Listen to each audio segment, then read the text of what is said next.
Hello, everybody, and thank you for joining and tuning in for another episode of Chats with Your Advocate, where health literacy meets real life. I'm Tiffany James, nurse practitioner and owner of Divine Wellness Partners. Today, we have a special chat. Before we get started, as usual, a quick disclaimer. This conversation is not substitution for medical advice. We do ask that you consult with your care team before making any changes to your health regimen. So, we have very wonderful special guests here today. The purpose of this conversation is to spread awareness about preeclampsia. And so, I have Miss Teresa and Miss Ashley here with the Space Coast Promise Walk, and they're going to talk to us about their mission, their vision, and their upcoming walk. So, ladies, we're honored to have you here today, and we're honored to spotlight the work that's happening here in the Space Coast with the Promise Walk. If you wouldn't mind, just introduce yourselves and share your roles and why you're here today. Yeah, thank you for having us. We're really excited for this opportunity. So my name's Teresa. I'm a co-chair with Ashley for the 2026 Space Coast Promise Walk for Preeclampsia. I'm a postpartum preeclampsia survivor as a first-time mom. I'm trying to collect my story here. I had swelling all throughout my second and third trimester with random blood pressure spikes, but nothing progressed from that. I did have a couple of ER trips and it resolved on its own, so they didn't treat me before delivery. I had my daughter, and then 5 days later, I woke up from a nap with a migraine and high blood pressure, was still very swollen, so quickly was admitted back to the hospital for 2-day treatment, and then Ashley can tell how she got involved.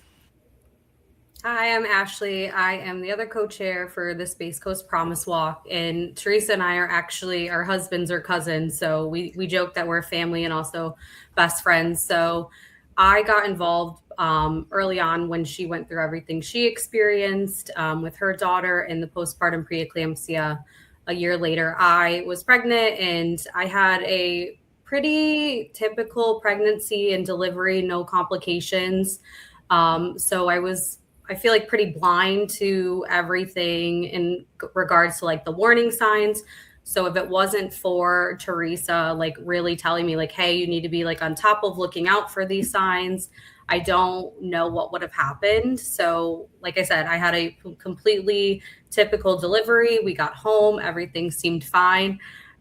Teresa actually came over 2 days after we got home, and she just like by looking at me was like, hey, you need to like make sure you take your blood pressure. And we ended up going back to the ER after only being home for 2 nights. Wow. Yeah, so that's how I found out about my postpartum preeclampsia. My goodness. So, yeah, it's definitely important to utilize this platform and the things that you all are doing in the community.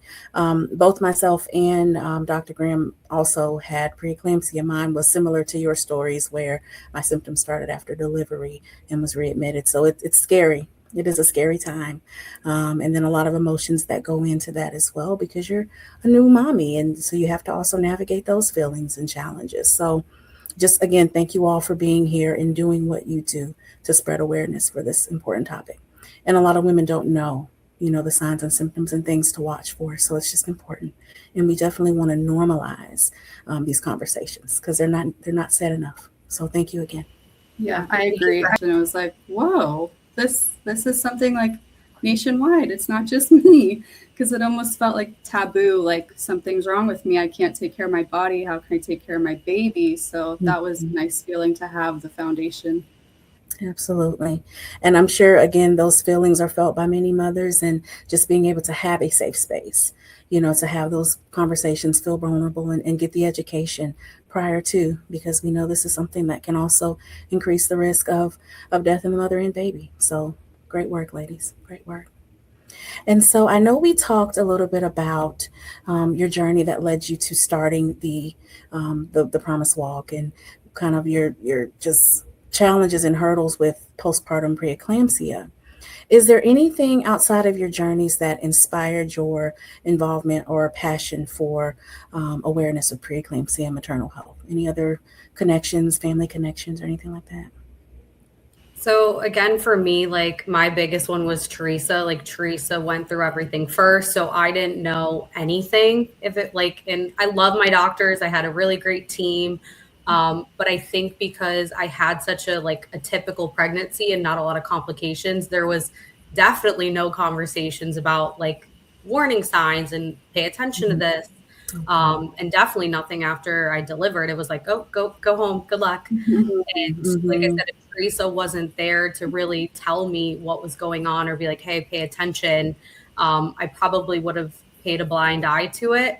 And I'll never forget going to the ER the second time because they sent me home after the first time. Mhm. And we went back and it was the same night nurse. And she was like Googling what was preeclampsia and how do we treat it. And I was just remember being so out of it and like, is this really happening right now? Like they don't Yeah. even know. And it's 2024. Wow. Wow. That was a big part of my like why I want to be involved and spread awareness so I can be what essentially Teresa was for me to somebody else. Wow. Yeah, that's definitely that's moving because it's a true reality of where we are and the advocacy that you had to have in that moment just to push and advocate for yourself. And hey, the nurse recognized that there was a knowledge deficit and she went to Google. You know, we do that sometimes. So great. And then we often see women who assume that the symptoms either during pregnancy or after are just normal pregnancy discomforts, right? And so it's just so important to listen to your bodies, which you both did, which was amazing.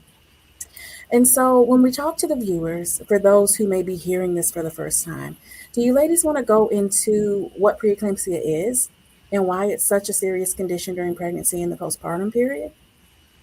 Yeah, I can start a little bit on that. It's a hypertensive disorder of pregnancy, along with the HELP syndrome, eclampsia, and postpartum preeclampsia. So, typical symptoms would be swelling, vision disturbances, something you obviously can't detect at home, but protein in your urine, headaches that don't resolve, all the fun things. And some of it, like I said, you can't detect at home. Another one being liver enzymes. It can lead to seizures. It could lead to restricted growth for the baby, and it can, if not treated timely, then it can lead to maternal and or infant death. So definitely something serious to keep an eye on, that we're definitely trying to push for more education and a stronger, I guess, provider awareness, and to pay more attention to their, listen to their patients more about. Absolutely. Yeah. Very scary symptoms. And it's so important to just have, like you said, those providers on board, know your Yeah. symptoms, get that routine prenatal care, um, keep that blood pressure. Because you were aware, Teresa, that your blood pressure was kind of fluctuating. So it was already on your radar Right. because you kind of been under care. So that's always good. And so you touched a little bit about those key warning signs or symptoms that families and pregnant women need to be aware of. When we look at those symptoms, let's talk a little bit about the variations of that. So, Mhm. just kind of going over again what that looks like and how it's important to know that if you have anything out of the ordinary, to get checked out. So, when we talk about the persistent headache and swelling, shortness of breath, all of those things, what would you say is the key symptom for you that made you say, you know what, I need to go in? So during my third trimester was definitely the high blood pressure, because I didn't, other than swelling, I wasn't having any headaches. I wasn't having shortness of breath or anything. I would just, I was sitting on the couch and I was like, I feel a little off. So I would check my blood pressure and it would be above the 140/90 mark, but just barely. So then I would go in and get checked and they're like, oh no, it's not anything crazy. You don't have any other symptoms. We'll just monitor you for a couple hours. And then I went home. And then postpartum was obviously the migraine. I went to sleep for an hour or two and woke up and I was like, wow, my head really hurts, like hurt to sit up, hurt to move. And I took my blood pressure and again it was 160/100 something. So Mhm. I called on call and they're like, you need to go to the ER now. So Mhm. that was very scary, but definitely during pregnancy was the high blood pressure for me. And then postpartum was the migraine. Okay. And then I know, Ashley, you essentially had a normal pregnancy. The postpartum period was when you had your symptoms. We have that standard list that we look for, but what were the particular things that stood out that said, okay, this is why I'm going. Yeah, and I think like Teresa touched a lot on like preeclampsia. What I think a lot of people don't talk about is that this can also occur like in the postpartum stage. And so you go home and you're expecting everything to be fine and deal with whatever like post delivery complications. But for me, it was, and again, I don't think I would have said anything or recognized it if it wasn't for Teresa being at my house and being like, check your blood pressure. And my husband too. Not that, again, we didn't want to take it seriously, but we just weren't really like, wow, we didn't know this was going to happen to us. So for me, I had a lot of swelling in my feet and my face, which was more than I had when I was pregnant.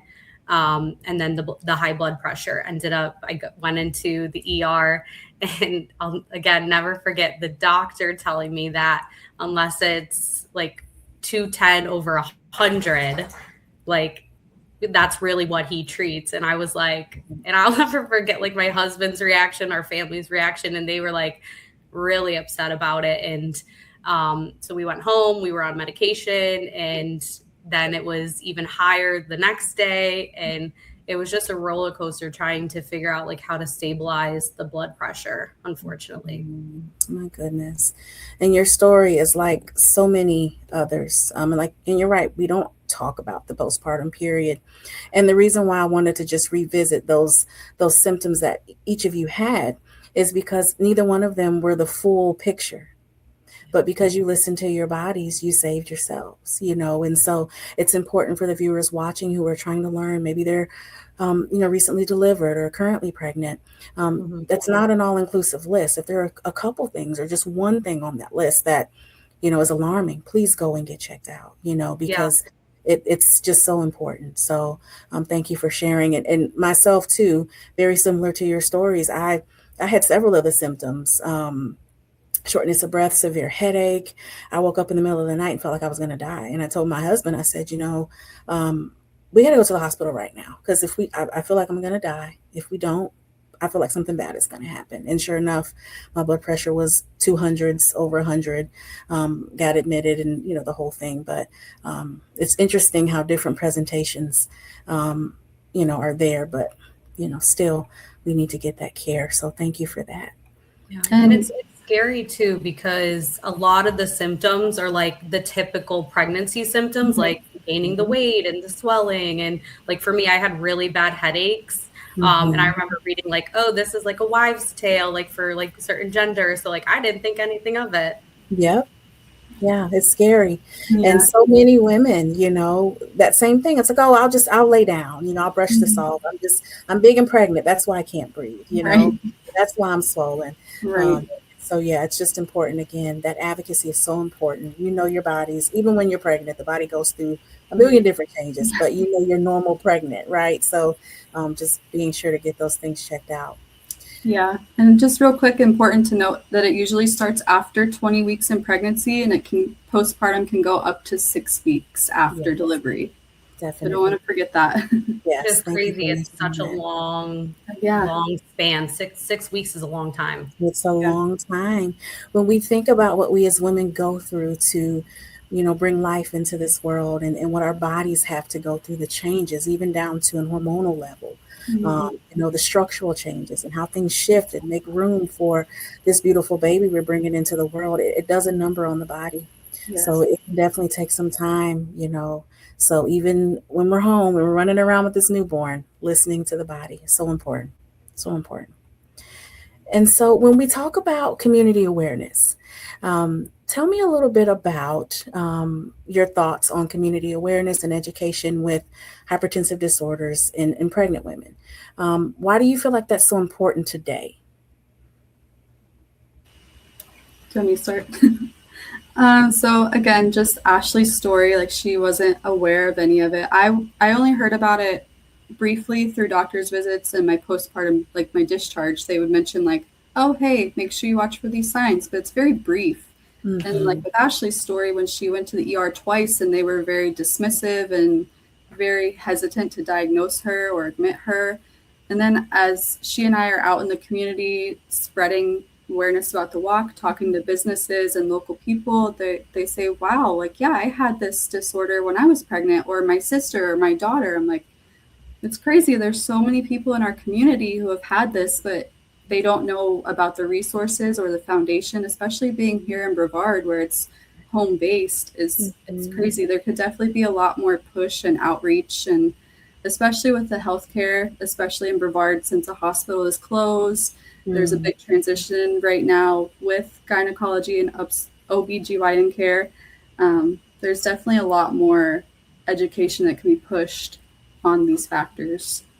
Yes. Yeah, and like Teresa said, the Preeclampsia Foundation is home right here in Melbourne, Florida, and they do a wonderful job. Like, they are providing resources not only in Brevard County as much as possible, but like across the United States. Yeah. So I think for us being like the Space Coast Promise Walk chairs, it's not necessarily like our job, but it does feel like it's our duty to spread this awareness. And one thing her and I talked about when we got this opportunity was it needs to be from the north to the south, not just in the middle. Like, it needs to be the whole county. And we've been really trying and getting out there and like chats like this and podcasts and articles to spread the awareness and spread what the foundation is doing. Like, they are out there giving out educational handouts. They're training healthcare providers. They're funding the research to find the cure. So if we can do just our little part of spreading the awareness here, I think that'll reach so many lives. Yes, and beautiful mission. And you all are doing an amazing job. And one of the things that we're looking forward to is the Space Coast Promise Walk. And so tell us a little bit about what families and the community members can expect this year. I know it's super exciting. So it is really exciting. I think Teresa and I's main goal going into this year, because we've attended the past 2 years, is to expand our community engagement. And with that being said, like, this year, we already have over 20 different vendor and sponsor tables, ranging from mobile ultrasounds, landscaping, medical support. We have men's health. We have mental health. We have so many different areas and people coming from around the county to support this mission. And I think, again, that was our biggest goal. Beautiful. Maybe Teresa can give a little bit more exciting news. Yeah, we tried to reach, Julie had a lot of great vendors and resources to start with. So we went back to the usual supporters, and then we tried to go beyond that and think outside the box. Because, you walk into a restaurant, like last year we made shirts and we went to brunch after, and our waitress was like, wow, I didn't know this was a thing. Like, my sister had that. So just reaching beyond healthcare, like we got chair massages. We've reached out to Bonsbach Easy Lift and Manufacturing. We're just trying to get further into the community, spread beyond healthcare, like I was saying. We have lactation coming. We have midwife coming. And then especially with the donations, we went so far out of the normal realm of donations. We've got over 40 donations from different companies. So for raffle prizes. So yeah, we're really trying to push further out into the community and spread our wings and hopefully bring in more attendees. Yeah. And we have, I know a big question every year is like, is there going to be activities for the kids? And I think we're excited to share that we do have activities. We have the face painting, we have We Warriors, we have Coach Reed with Little Ninjas. So not only is it an opportunity for the families, not just the mothers, but the families to be able to come and talk to whoever they want to talk to, but also for the kids to have kind of like their entertainment while everyone's there. So it's a free family event. It's May 16th at 9 a.m. and it goes till about 12 p.m. You do have to be present in order to win the raffles if you wanted to stay that long. And it's at the Cocoa Civic Center. Beautiful. Well, you ladies have done an amazing job putting this together. And I mean, the amount of vendors you have, community support, it really is a testament to your efforts. And so I just commend you all again for the work that you are doing. This is such an important topic, and just keep doing what you're doing. I mean, it's amazing. And we're excited to have Divine Wellness Partners be there and be one of our vendors. We're very excited for that. We're looking forward to it. We are, definitely are. And community events like this, they truly do provide the access and education that the community needs. Like you said, expanding beyond the doctor's offices and the hospitals and really reaching that community so they can get the things they need. That's so important. So Yeah. important. And not just mothers too. I mean, Teresa and I really talked a lot about a lot of times the fathers are the ones picking up the slack. They're taking care of both mom and baby Yeah. when you're going through these hypertensive disorders. So we really wanted to make sure again that this was a family event and not just for the mothers. Beautiful, beautiful, because it does it. And it takes a village. My goodness. It does. It does. And so, for the viewers watching, how can people support the Promise Walk, the mission, through participation, volunteering, spreading awareness? What do you want them to do to support? How can they do that?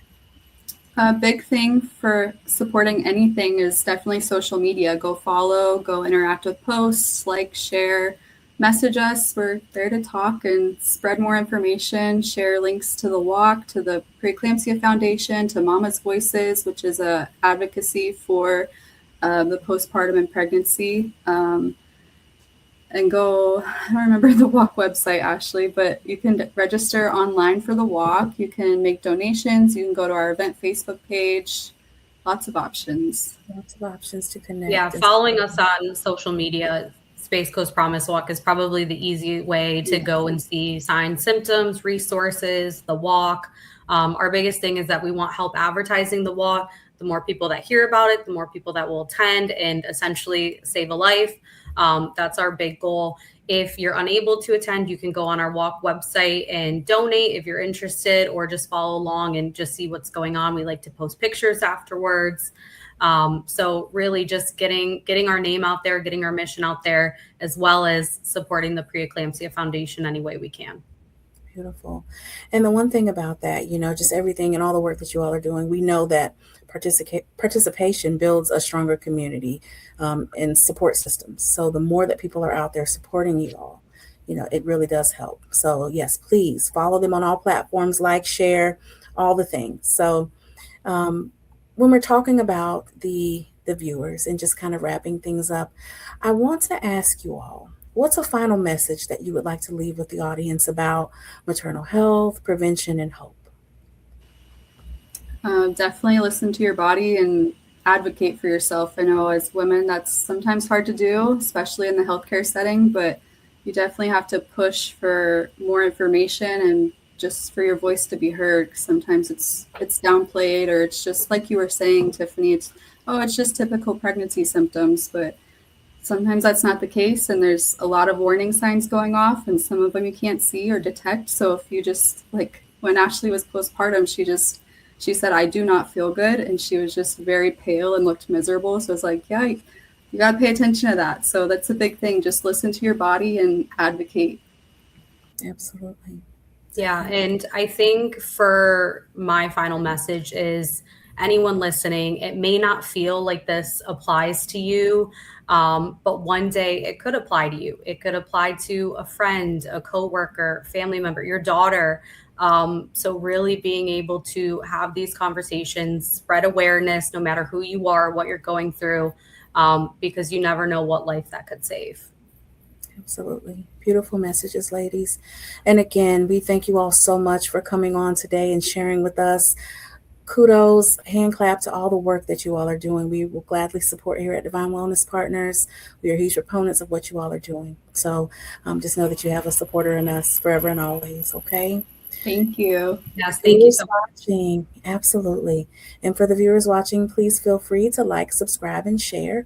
Share the videos so that people can see exactly all the good work that the ladies are doing here today. And until next time, you take care.